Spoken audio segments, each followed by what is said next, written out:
Hello friends, welcome to Creative Medicine.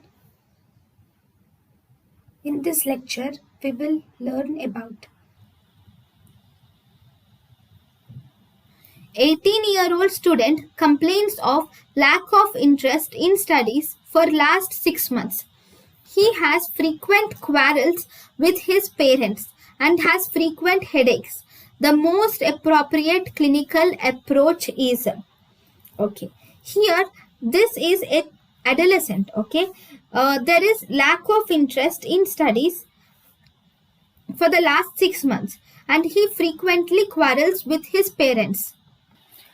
So here the patients this is a child or adolescent age group.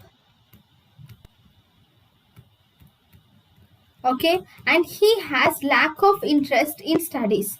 Okay, and he has frequent quarrels. Lack of interest and change in behavior in an adolescent always rule out depression first.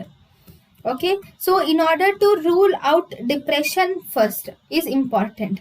So remember that in children or adolescents, depression presents with irritability, lack of interest and changes in behavior like quarrelsome behavior or withdrawn behavior. In these conditions, you will have to rule out depression first.